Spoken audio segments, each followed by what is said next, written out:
training in those areas was really essential from a practical perspective for being a good physician. Oh, I love it. I love it. I mean, for us lovers of history and philosophy, saying this is actually very practical and helpful is Yeah. always reassuring to hear. Yes.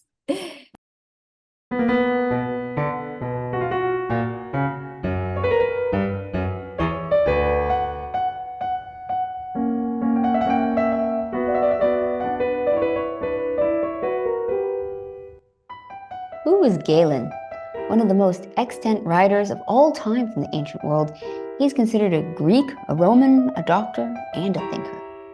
Hello, my name is Anya Leonard, and you're listening to Classical Wisdom Speaks, a podcast dedicated to bringing ancient wisdom to modern minds.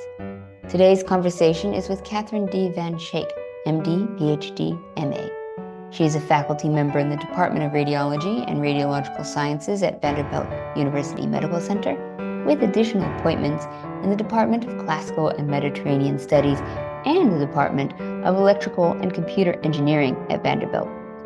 Katherine received her PhD in Ancient History from the Harvard Department of Classics and her MD from Harvard Medical School, and she has recently published a book called How to Be Healthy, an Ancient Guide to Wellness, of which we'll be speaking about today.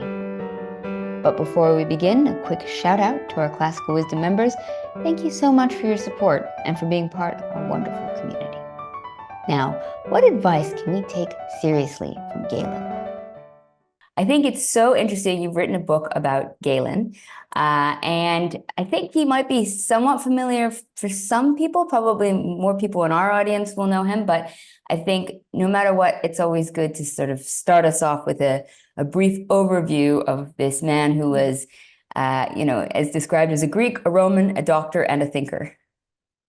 Yes, there are many labels that one could use for Galen, and I think he would like that. I think he did like that in his time when people recognized that he was not only a physician, but also a philosopher. He was born in 129 CE in Pergamum, which is in modern-day Turkey. And at that time, it was very Hellenized, it was very Greek. It was also a kind of crown jewel among Rome's colonies. He was born in a wealthy family. His father was an architect.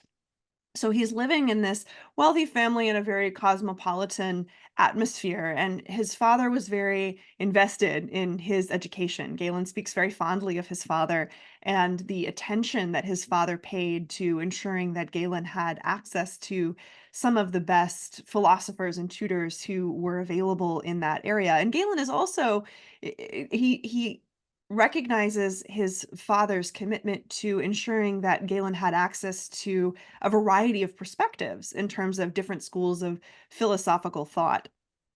Galen does tell us, though, that he was a bit frustrated when there were conflicts among some of what these individuals were sharing with him, and so that he was a little bit more drawn toward mathematics, where he felt like he could access some clear and sure answers. His father told Galen that he had a dream when Galen was about 16 from the god Asclepius that said that he should direct his son toward medicine instead of toward philosophy.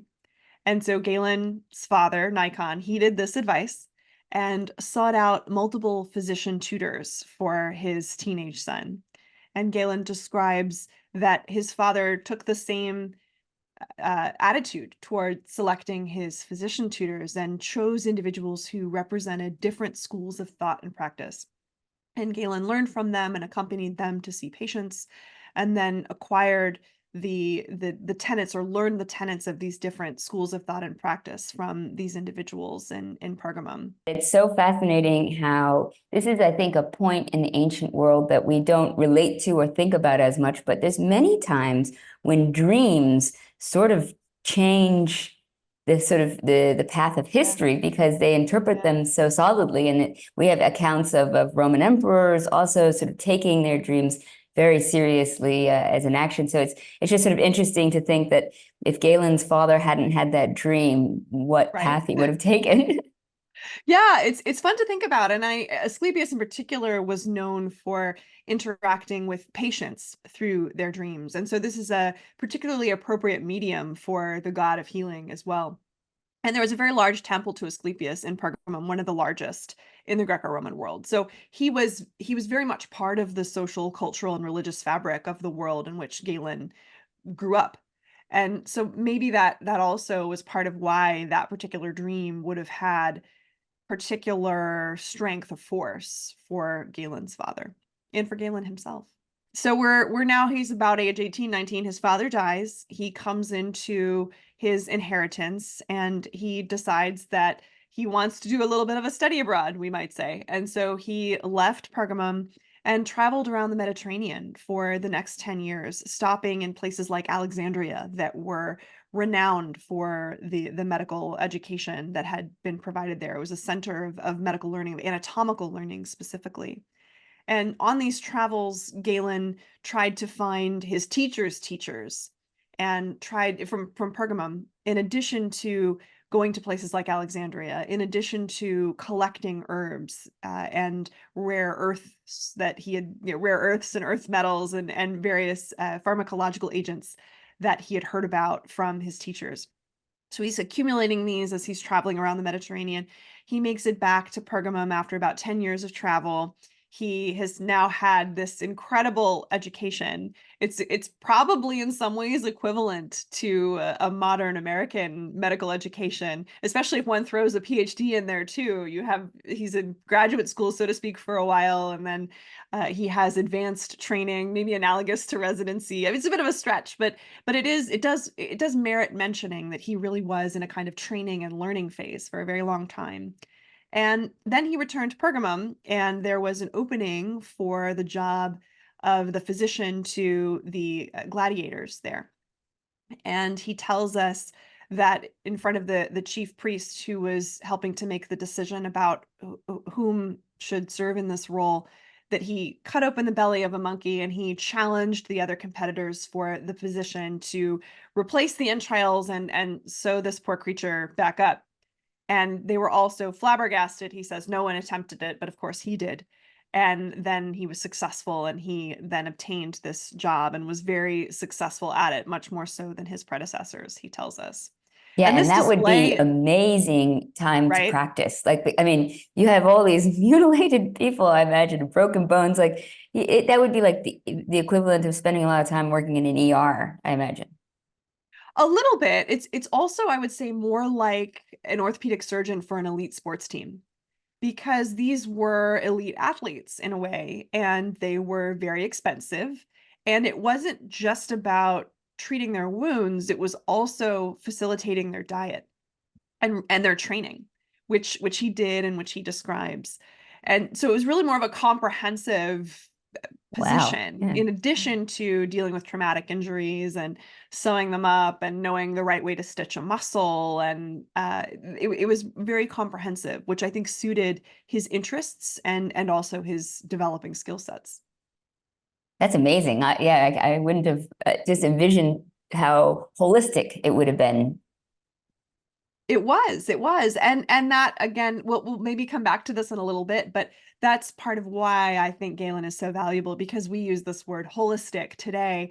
But for Galen, that was part and parcel. I think he becomes sort of the most famous and most prominent for two reasons, is working with the imperial family Right, and for his writing. So I guess right. if what's the journey from being a gladiator physician, and I don't know if that was even considered, I mean, I know at different times gladiators were kind of looked down upon, if that was Mhm. considered a really high level posting, or not. And how did he go from treating gladiators to royalty? Well, was it a high level position? I think it was recognized as someone, one had to have skill, a certain measure of skill, and also maybe a little daring to seek and to take that job. And he absolutely maximized it. He ran with it and was good at it. And I'm sure he learned a lot through that experience. He was in his late 20s, early 30s, and it was a kind of residency for him in some ways. And I'm sure he learned a lot and he was very ambitious. And from that position, he then made his way to Rome and using connections that he would have had in Pergamum. He visited friends and friends of friends, and then was involved in treating them and sick members of their household. And then his skill, report of his skill spread. He also, as was common in the time, was involved in public anatomical displays and dissections, which also would have increased his exposure. Literally and figuratively. Literally and figuratively. Exactly right. Exactly right. So he would have been in an environment where there was a level of showmanship, for lack of a better word, and plenty of opportunities for him to challenge competitors and publicly in front of elites in particular, but also in front of potentially run-of-the-mill everyday citizens. But often these displays would take place in a kind of sensationalized but also learning atmosphere. And it was a demonstration of anatomy and physiology, but also it was competitive, and provided a mechanism for him to demonstrate and also to consolidate his authority and to demonstrate his knowledge of anatomy. And he was learning as he was doing it also. Can Um, I just, when you yeah. say about competition, because you just had a really kind of funny comment about that in your book, which I just thought was great, that he was very competitive even when it came to his treatment of the gladiators. Yes. Yes. So he loves to in his writings, he's describing how much better he did, how there were fewer people who died on his watch than on anybody before, the watch of anybody before him. He also this one makes me a little bit nervous, but I think it's illustrative of Galen. He describes a situation in which he's in Rome at this point, and one of his patients was being treated by a physician from a rival school of thought, a Methodist physician. And he essentially allows this physician to follow his preferred treatment such that the patient is apparently near death to prove a point. And then of course he sweeps in and all is well. But he really was very much about Galen and establishing Galen's authority, even at the expense in this instance of the health of his patient and of the patient's family members, who he describes their wailing because they were concerned that he was near death. So he was very competitive, absolutely, and had a penchant for showmanship. I think it's interesting that Galen, was such a quantitative mind that the competition obviously satisfied his like ideas for direct answers, yes or no. He's winning. He's got these many points or these many gladiators. It's just interesting to see that interest in mathematics sort of carry through to how he approached being a physician very competitively. I think so in some ways. I think a lot of it was more, this was the cultural and social context in which he was living. It wasn't just him, it was the time and opportunities to show off one's knowledge and one's learning publicly. There was a kind of agonistic spirit generally among intellectuals and public intellectuals in that time.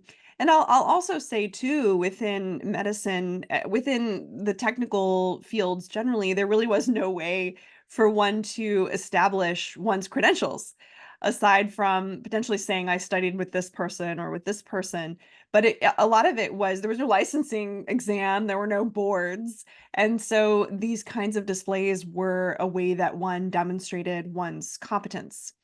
I also think that Galen, you point out he had an affinity for definite answers, and I think he certainly did. At the same time, he was also unafraid to say, "I don't know." And many of his treatises on the soul, for example, he wrestles with questions of the interaction between the soul and the body and what is the soul, and kind of comes to the conclusion, I don't really know. I don't really know how we can know, and so I'm not really going to devote much more time or space to this. I'm instead going to focus on what we can know. And I think he, in some instances, was good at acknowledging the limitations of his own knowledge and capabilities. But yes, I think in some ways he did like to keep count of what he did well.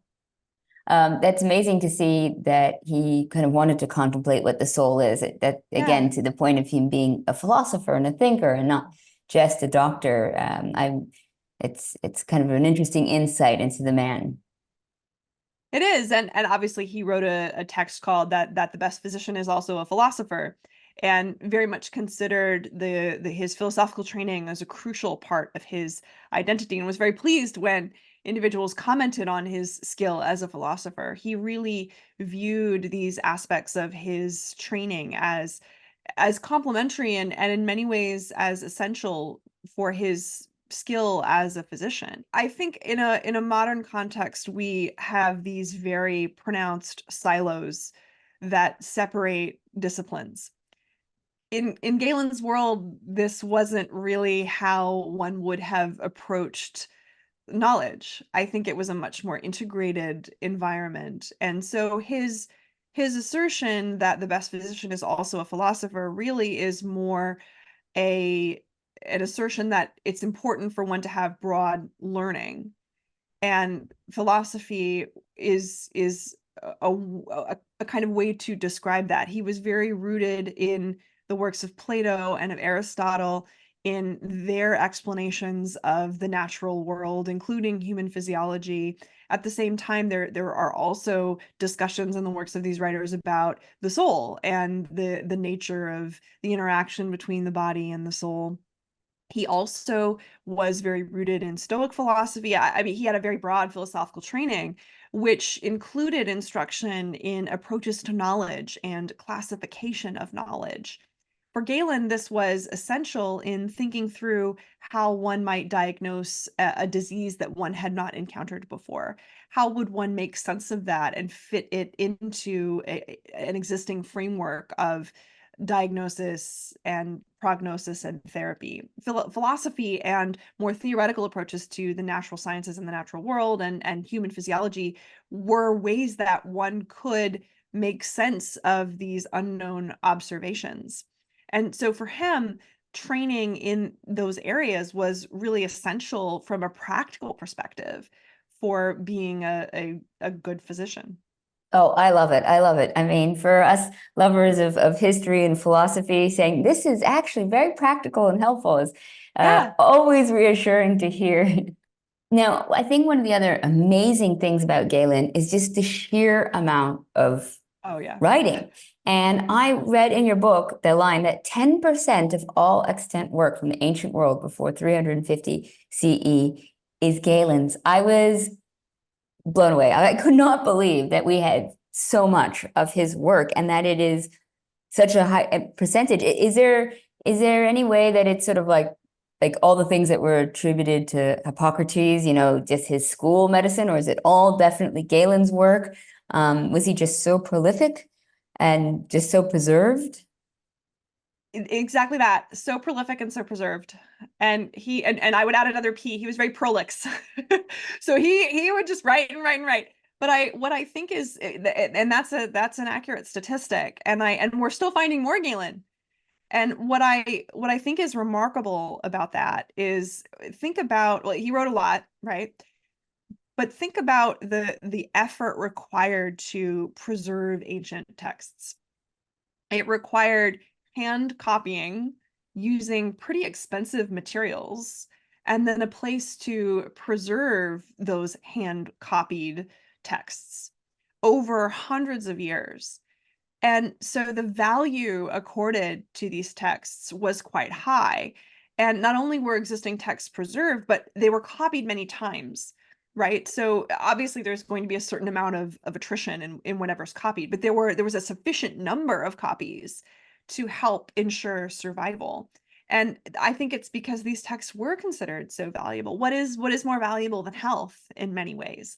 And so these were considered valuable, they were considered useful, and as I mentioned, they were very widely disseminated. So some texts of Galen we only have in Latin or in Arabic, for example. And these made it all the way to Baghdad and were translated as part of the Greco-Arabic translation movement. And then they were maintained in Arabic, and they were commented on by Arab physicians. And so these texts were considered valuable by so many people, and that's why they were preserved. And even think today, one sees Galen's name tacked on to various therapies. And I'm at Vanderbilt here in Nashville, Tennessee. There is a Galen School of Nursing. And so it's the authority of this name is still recognized as a kind of paragon of medical knowledge. And I think that's a credit to his prolixity, his also tendency toward self-promotion. He's very good at that. And also, I think it really is a vestige of the compelling nature of the system he constructed. It was very well constructed, such that it was just difficult for people to disagree with it for a long time. There's just so much of his Yeah. work that it's just so impressive. But it kind of leads me to the next question, which is, how to go through it, because there's so much there is. And you were sort of very uniquely positioned to take on this task because did you simultaneously do a PhD in ancient classics and philosophy at Harvard at the same time as doing your MD? I did. And I had been doing that in a way the whole time. So when I was an undergraduate, I studied classics and molecular and cellular biology. It was kind of always simultaneous. Even going back to high school, I kind of had an interest in both areas. I took 2 years of AP Latin. I did Virgil, and then I did Cicero Catullus was an option at the time, and I was also very involved in science fairs. And so I've always done both. And so it was for me quite logical to continue to do both in a graduate setting. And Harvard has a very unique pathway through the MD PhD program called the MD PhD Social Sciences pathway. They had never had a classicist in that pathway before. Generally, it's anthropologists or health economists who pursue that type of pathway. But I pitched it and I said, I do have a little bit of a background in this, and this is what I would like to do and how I would like to pursue it. And they let me do it. And I ended up, because it worked well for me and for what I was trying to do, I moved back and forth between programs more often than many students did at the time. So the typical pathway at the time was 2 years of medical school and then 4 years of the PhD, and then one would go back and do 2 years of medical school and finish and then move on to residency. I didn't like that idea because I didn't like the thought of being away from any one of those two things for that long. They had always been integrated in my life. I felt like I could understand the ancient world better because of my knowledge of science and medicine, and I felt like I could understand science and medicine and people better because of my knowledge of classics and the ancient world. So after I graduated from college and I had already gotten into Harvard, but they let me take a year to study in the UK for a year, and I studied on a fully funded fellowship classical art and archaeology at the University of London, and wrote my master's thesis on images of healers in Greco-Roman antiquity. And then I came back and I started my medical degree, did that for 2 years, then did 2 years of classics and history, started studying Arabic at that time as well, and then switched back after 2 years to medical school for a year. And in the middle of all this, I also was doing, Harvard had multiple qualifying examinations in Latin and Greek. And then obviously there are multiple medical national qualifying examinations as well. So I'm taking those along the way. I did one year of clinical training at the medical school, and then I was back in the classics world teaching and writing. And then my final year was a little bit of a hybrid year, and I ended up defending my PhD dissertation and my MD honors thesis I think it was within 2 weeks of each other in April. And for me, that was always how I wanted it, because I felt and still feel very strongly that the insights and the methodological approaches of each world are really essential for me and for the personally and also professionally for the kind of work that I do. And it's difficult at times to code switch between worlds. There was always a month or two where I had to get my head around the way people speak in each world and the way people approach ideas in each world.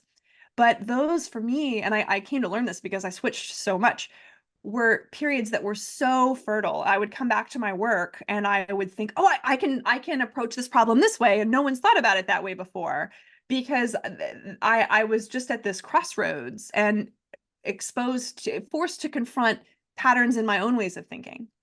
And it was very useful for projects like this and for many others.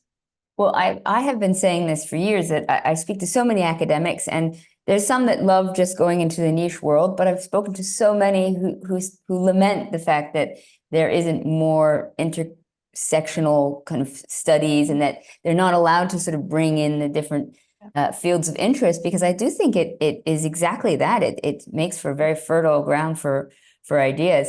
But it is funny to kind of go back to Galen, because I can see how he would be like perfect for you then, because he kind of was the same. And so this is why I think that your background is so important when coming to Galen's work, because as you said, there's so much of it is based on physiology that we now know just not to be true.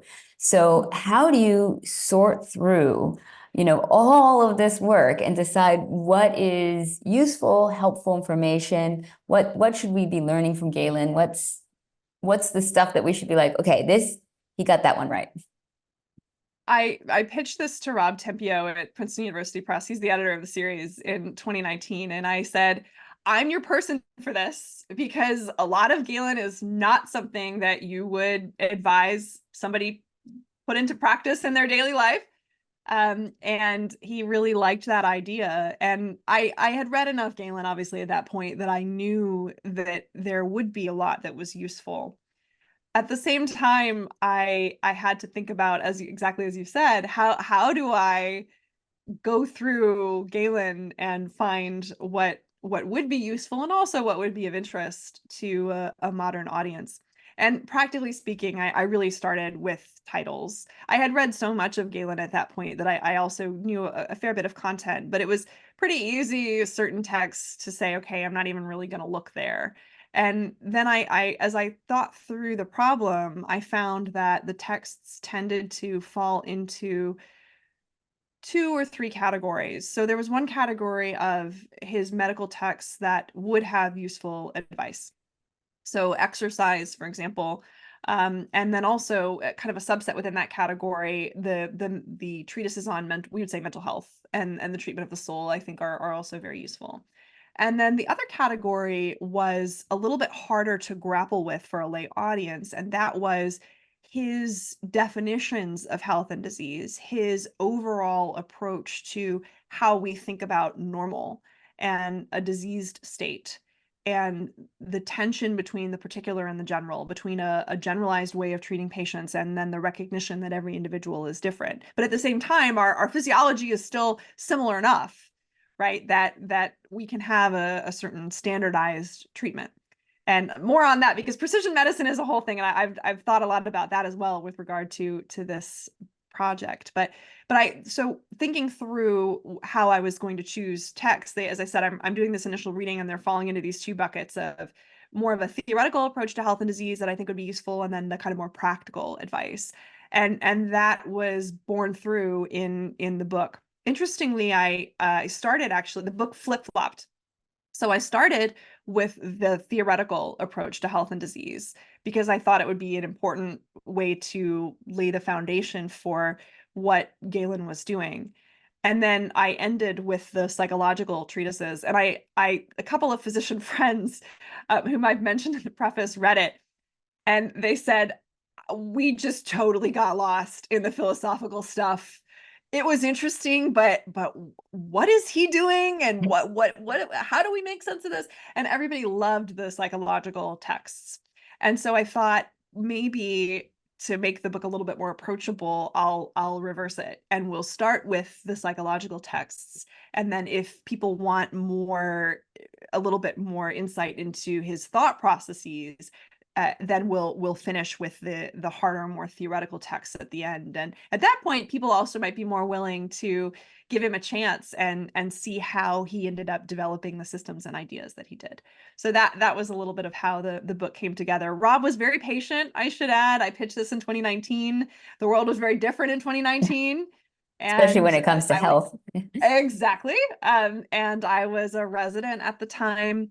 And I also had a baby in the middle of that. And so Rob was very patient, and the whole team at Princeton was very patient as I worked to put the book together. And so I'm just very thrilled and grateful that it's finally out now.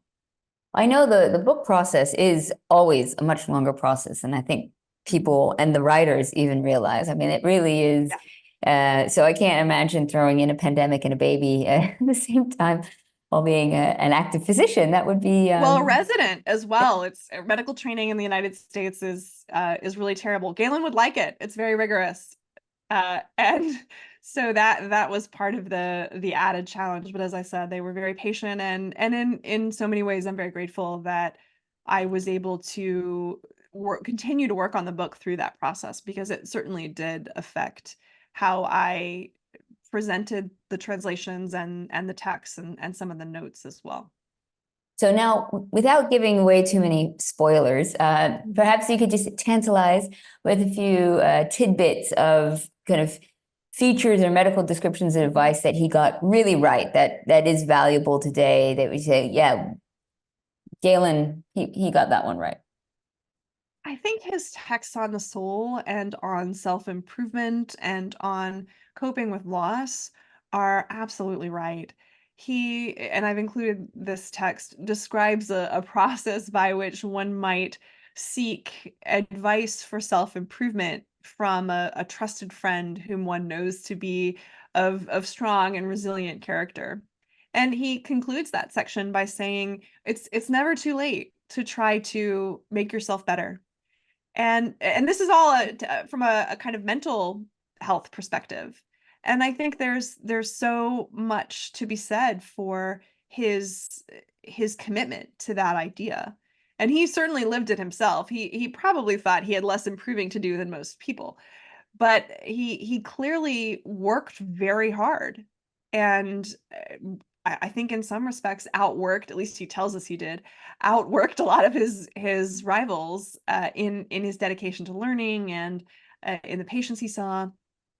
I do think that that text is useful. I think his text on coping with loss is particularly useful, as he says he sustained a tremendous loss in a fire of many irreplaceable manuscripts and bespoke surgical instruments made from particular metals. And he describes how he coped with that, and offers advice for how one might cope with loss. He, I think, also in the exercise texts has a lot to teach us. I've included two of those, one in its entirety, the exercise with the small ball. What I like about that is he says this exercise is great because you don't have to have a lot of money to do it, which I think is great. He says he talks about accessibility. He talks about how one is working multiple muscle groups and limbs at the same time, but yet it's modifiable. So if someone has a particular problem, one can still engage in the activity, even with that problem. He talks about how it's just fun to do, and so that's also important. It's a delight for the soul, and that is also a part of the therapy and the preventative associated with it.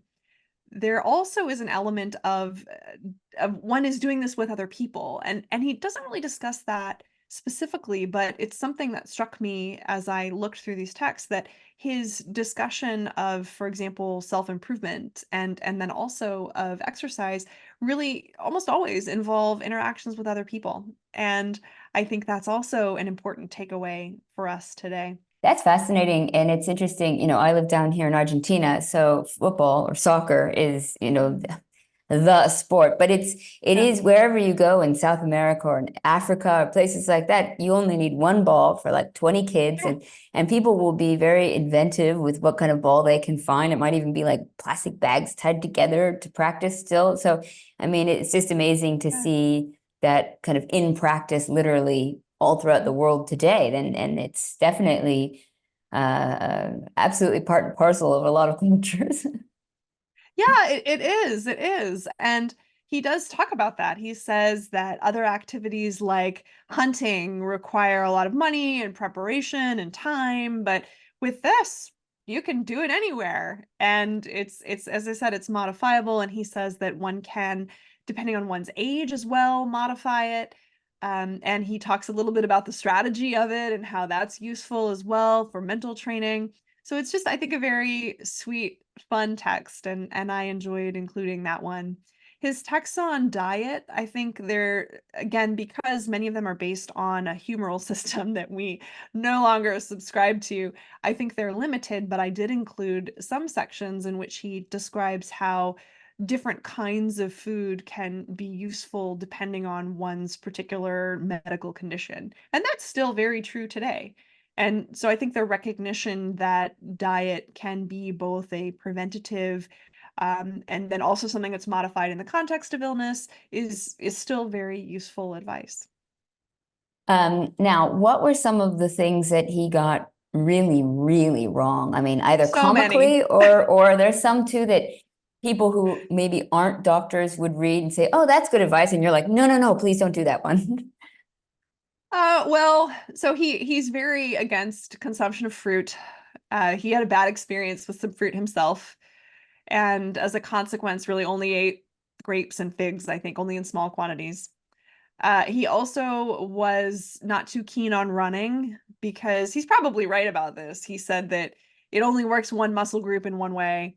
And then he also makes a funny comment about how one doesn't achieve military greatness by running away, but rather by standing and fighting. And so there's kind of a philosophical uh, objection that he has to running. I'm a pretty avid runner myself, so I don't really think that's great advice. But I do take his point about it's a the we might say a repetitive stress injury, I guess. I take his point about the importance of a variety in one's exercise routine. But again, he did a remarkable job with the resources that were available to him.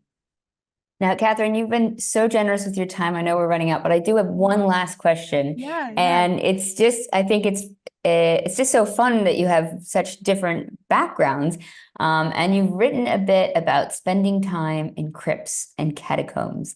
Oh, yes. Could you just tell us a little bit about this? Because I think this is not many people get to kind of blend their worlds so naturally, I suppose.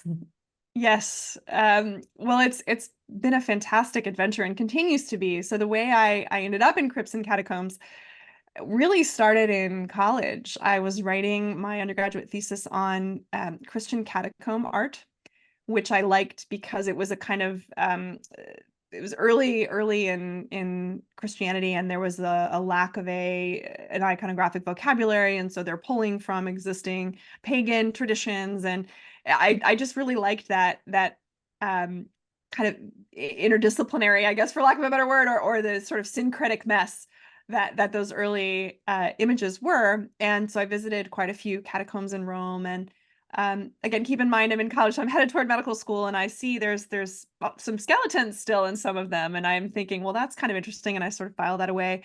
And then moving through graduate school, I know I'm writing a dissertation on health and disease in the past. And as a vital part of that, I wanted to know what were physicians in the past actually encountering? What diseases were they dealing with? And how can we extract that information not only from texts, but also from the remains themselves?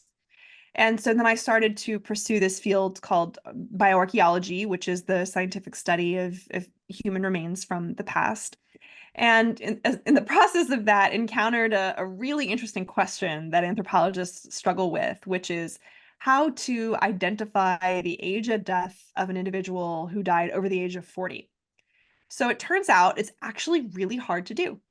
And if we think about this on the basis of our day-to-day observations, there isn't a ton of functional difference between 20-year-olds, right? But we all know the 60-year-old who's running marathons, and then the other 60-year-old who's really not capable of something like that. So there's a lot of divergence in health status and functionality as we get older. And those differences just grow even larger the older we get. And so then as a consequence of that, that happened in the past too. It's very hard to think about, well, how old was this person when he or she died? Now, that matters from a medical and clinical perspective because the way any physician thinks through health and disease has to do with age. When physicians talk to each other about patients, the first two details a physician will hear about a patient in a peer-to-peer presentation are sex and age, always. Because severe atherosclerosis in a 20-year-old is very different from severe atherosclerosis in an 80-year-old, right? So that difference is important. And the way then we would be able to better interpret health and disease in the past would be to have a better understanding of how old people were when they died, especially if they were over 40. So I'm following all these rabbit holes as just as a consequence of trying to write the first chapter of my dissertation.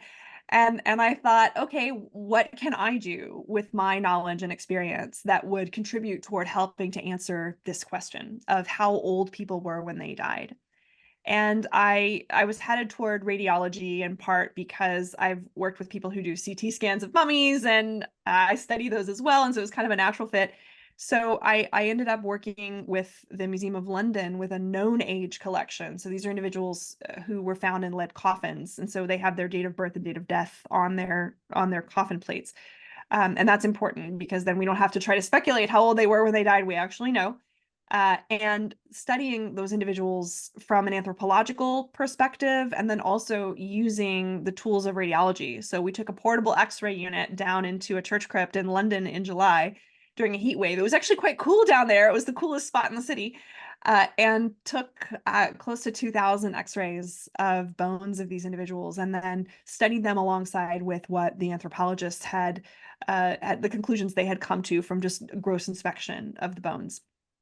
So that was in 2015, and I'm still pursuing similar studies using more sophisticated molecular analysis now as well. So I look still at imaging. I use CT imaging, which provides much greater detail about the quality of bone. And I also look at epigenetic modification. And I'm now not sure if you're familiar with DNA methylation, but this is a kind of hot area right now in thinking through aging. And a lot of the biohackers are in these contests to look at their epigenetic clock, right? Because the faster your epigenetic clock runs, the more you age. And if your chronological age is more than your epigenetic age, then you're doing really well. And so in individuals in the past, I'm looking specifically at epigenetic modification around genes implicated in skeletal health as a way of now kind of still getting at this question of aging of the skeleton, and what can molecular aging of the skeleton and comparison of those findings with what we can see with CT, what can that tell us about the health status of that individual in the past? So Oh, that's well, it and must I'm be so the many cool skeletons you want to do this so on. I mean, many, like, so how many, can we so find many. And some ancient figures for you? well, we're right now the most ancient that I'm working with are not so ancient. They're sailors from the British Royal Navy from the 19th century. And they're particularly interesting because they survived a lot of very serious skeletal trauma. They all have healed fractures, but they lived into their 60s. And this is a good study collection because stress is what leads to epigenetic modification, or what hastens epigenetic aging. And so these are people whom I would expect to seem very old from a skeletal perspective, yet they lived quite a long time. They were pretty robust.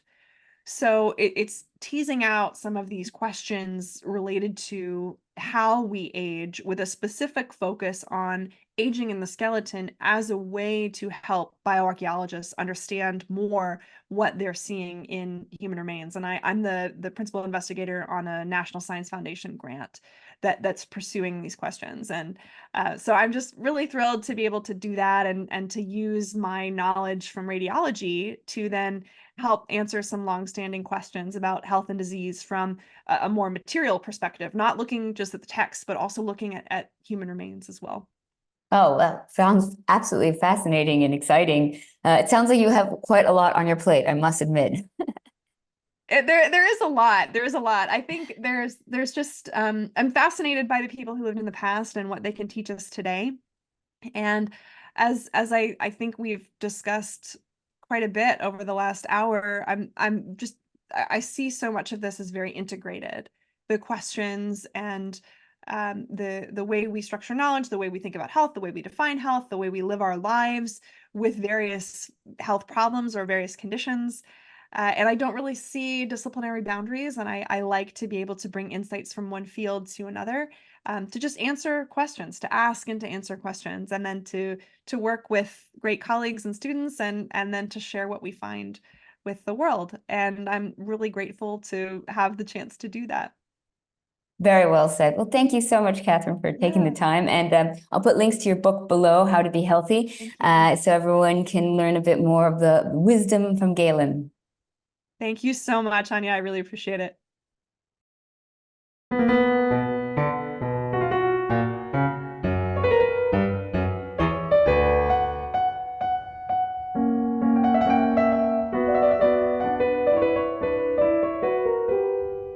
Thank you for listening to Classical Wisdom Speaks, a podcast dedicated to bringing ancient wisdom to modern minds.